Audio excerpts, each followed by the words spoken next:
Hey, what's up everybody? It's Flaw from the Yugi Cast, and I'm here to bring you guys my Spellbook deck profile. This is the deck that I played at the Knoxville, Tennessee Regional. I just got home. This was my first time playing the deck was today. Got 43rd or 45th place, I can't remember.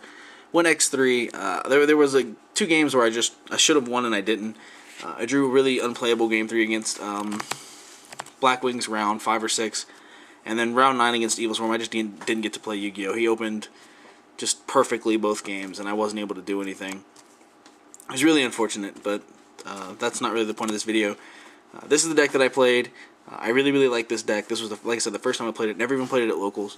And I feel like I did okay. I'm really looking forward to playing this deck some more. So I'm going to show you guys the build that I played, and yeah, let me know what you think. So I played one World of Prophecy. This card sucks to draw. I drew this card probably 4 or 5 times today, and it's really unfortunate when you draw it.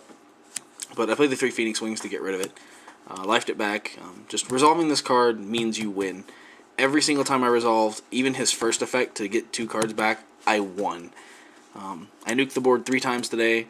Once for a +1, twice for a +1, and then one for a +7 against, it was a total of a +7 against Insectors.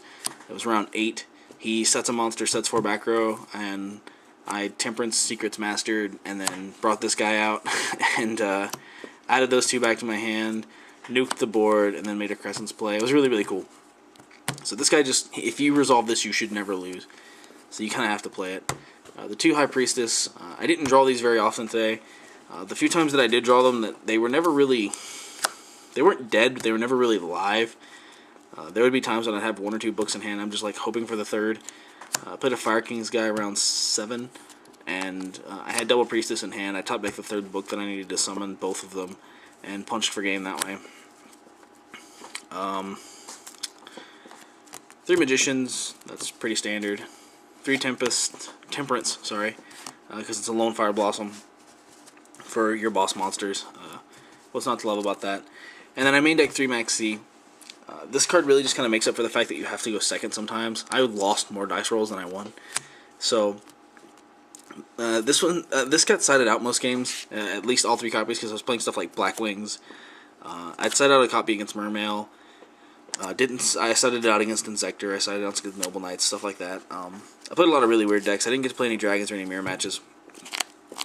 But, yeah, this card helps you when you're going second to buff your hands a little bit. It prevents you from getting OTK'd sometimes, because people will just freeze up and stop. So yeah, kind of have to play it. Even though you don't have anything to draw into to stop you from getting OTK'd. If they go for it and they go for it, then you lose anyway. So for the spells, I played 3 Library of the Crescent. It's a painful choice. Like, why wouldn't you play Painful Choice?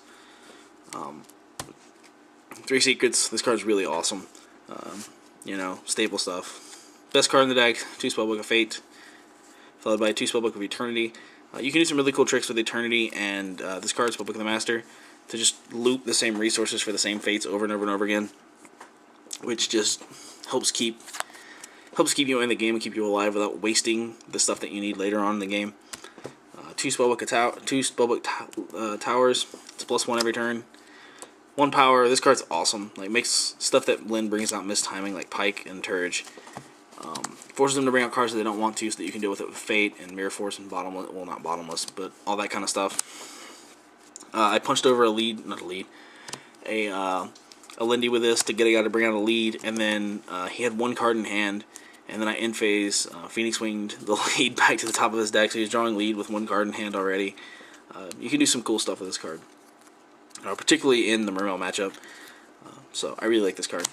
1 Wisdom, 1 Life, and 2 MSTs. I went with the 2 MSTs. This is basically Tedman's build from the ARG Regional Top 8 for the main board. I really liked his deck. I didn't like the MSTs at first, but I put them in, and it did a lot of work with people setting 2 or 3 back row at a time. Like, you can fall into some stuff, and then you can just space away the rest so that you can actually get your plays off. Especially people playing stuff like Fiendish Chain now. You can just like summon a blue guy, they go to Fiendish Chain, you can chain this and get rid of it. Just kind of make plays that way. So, MST put in a little bit of work today. So for my traps, 3 Phoenix Wing Wind Blast. This was like the best trap of the day. It was just so good. Never dead. Always putting in work. I would probably cut one of these for like a Divine Wrath or for a Regeki. I tested with Regeki Break Friday night before the event. I didn't like it. I'm probably going to test with Divine Wrath next, just to see what kind of works best here. But honestly, the 3 Phoenix Wing was just phenomenal. 1 Torrential. This card was kind of subpar. I don't know if I would cut it, but it was really, really subpar for me. 1 Warning. 1 Mirror Force. These cards are both really good. 1 Bottomless. I never saw this today. The one time I did see it, I got MST'd, so I can't really say anything for how well it worked. And then the 2 Phoenix Chains. This worked really well game 1 against a lot of decks, but I almost always sided them out for other stuff. So, just something to keep in mind there. My extra deck is kind of funny.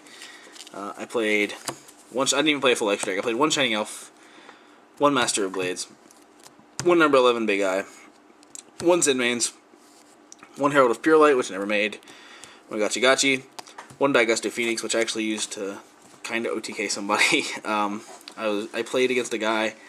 I protected a magician with Fate, left him with an empty board. I summoned another magician, got a book, made this guy detach for effect, and then summoned 2 priestess through their effects, and just punched for exactly 8k. Things like that come up every now and again. 1 Hierophant, and then just as a joke, I played 1 Evil Swarm Ophion. I think it's like a 9-card extra deck, something like that. Like, you don't really need it. The only things I made were this guy and this guy. Like, these are the only things I actually made today. Like, you just generally don't need them. Like, you can just... you don't really beat over things fair in this deck very often. So, you can typically just Fate answers away, and it doesn't really matter. So, there's that. For my side deck was very subpar. I wasn't happy with it. There were a lot of cards that I didn't even get to bring in very often. So this is something that would definitely change. But one thing I would not change is the 1 MST. Just to have access to the 3rd is really nice, especially because everyone sides Iron Wall against this deck. 2 DD Crow got there for me today. Probably wouldn't play him again.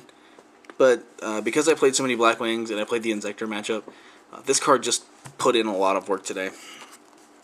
1 Apprentice Magician, 1 Old Vindictive. Ideally, you would play the engine of 2 Apprentice and 1 Old Vindictive, but I couldn't find a 2nd Apprentice Magician before the event started, so I played 1 and 1, and it still worked out okay.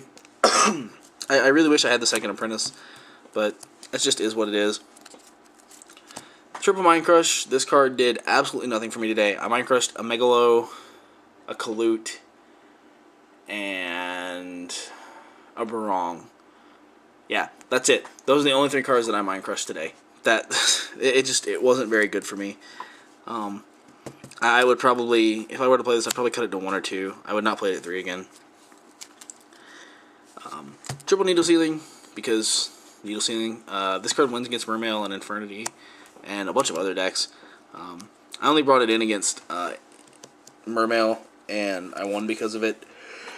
So, it's kind of late, guys. Sorry. So yeah, I mean, I don't know if I'd play 3 again, but it was good. 2 Curse Seal, the Forbidden Spell.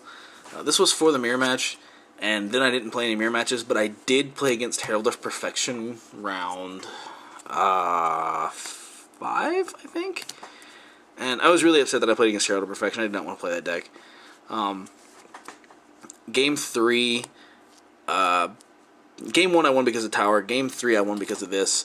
I had both of these set and 2 MSTs in hand that I kept in solely as food for this and Phoenix Wing, because I wanted to put in resources that would kind of help him burn cards if he actually did resolve and advance Ritual Art before I could get to these.